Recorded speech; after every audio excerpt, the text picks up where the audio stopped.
going to happen, so I made a couple of phone calls, and my next guest said, it might be okay, and it could be the tip of the iceberg. We're just not sure yet.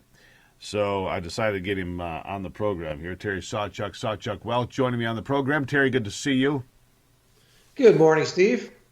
It's interesting that the Biden administration, apparently the inflation rate and the bank failures, it's all Donald Trump's fault. They've done nothing in this administration that has anything to do with anything bad ever. It's remarkable, isn't it?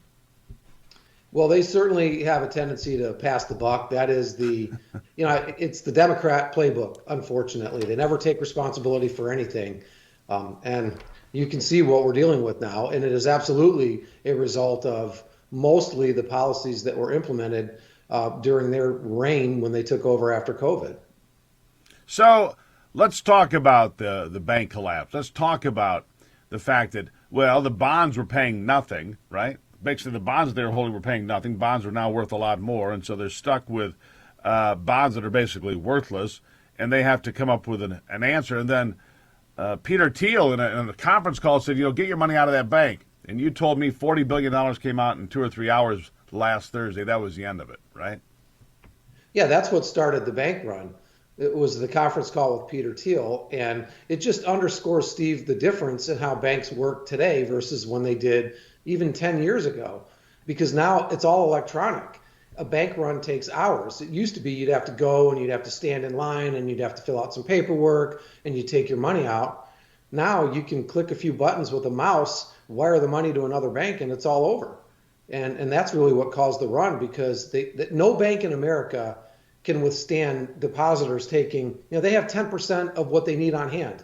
So if you get withdrawal requests that exceed 10%, they don't have the liquidity for that. Yeah, so you said this could be the tip of the iceberg, just the beginning. What do you mean by that? And why should we be concerned? Should we be looking at more bank issues, or are we going to weather this storm? That's the real question so many people are asking today, so I ask you. Yeah, I think it could be ultimately a combination of a systemic credit issue and a liquidity issue. I mean, one of the things that has happened so 2022, the money supply shrunk for the first time in over 60 years. Okay, now granted, that's coming off the back of the biggest increase in money supply in history, in terms of the pandemic response. But if you look at the way that the money supply is shrinking this year, it's actually accelerating. And so that means that liquidity is being taken out of the system. And that's a problem. They're trying to slow the economy down because of inflation, which I get. But now you're running into a collateral issue, because the banks that are holding these assets that they didn't think they were going to have to sell, in some cases they had to sell them at a big depreciated amount because interest rates went up so much that the bonds that they already held aren't worth nearly as much as what they paid for them. And if they don't hold them to maturity, they have a problem. And that's really the issue right now. But as we look around the corner, Steve, I think, this looks more like Bear Stearns than it does Lehman Brothers. And what do you mean by that? Tell people what you mean by that. Yeah, so if you go back to the 08-09 financial crisis, Bear Stearns happened in March of '08, and we kind of shrugged it off. We got past that, figured out, we were reassured by the Fed, we were reassured by politicians and all the all good. Others. Yep, everything was fine, right?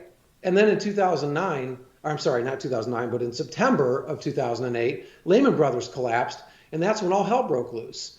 And I think this is sort of potentially like that, in that we're starting to see signs of cracks in the system. They're going to gloss it over and make it sound like everything's going to be okay. All the while, the markets are questioning whether they really have the capacity to fix some of these bigger issues. And we don't know the answer to that. They might.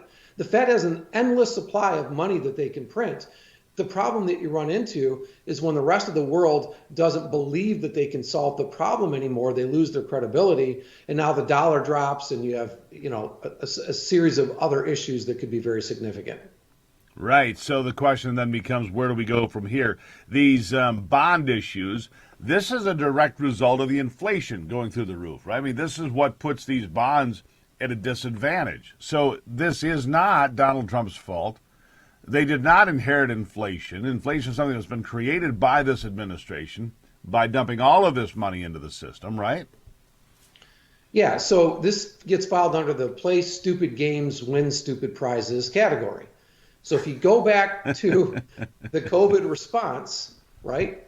He Yeah. got, look, Donald Trump is the one who started the lockdowns. It was 2 weeks to slow the spread. Remember how that started? Oh, And yeah. it turned into months and months of shutting the global economy down. So now we're in a situation where what did we do? We shut the whole world economy down. And then, like the white knight that everyone thinks they are, the Fed, and not only the Fed, but other global central banks, pumped many trillions of dollars of stimulus, increased the money supply, and shot asset prices up. Well, they didn't fix anything. It was just a temporary, band-aid on a larger problem. And so now you've got the other side of it. You've got inflation that was created as a result of these stupid policies. And what does the Fed do to fight the inflation that they essentially created?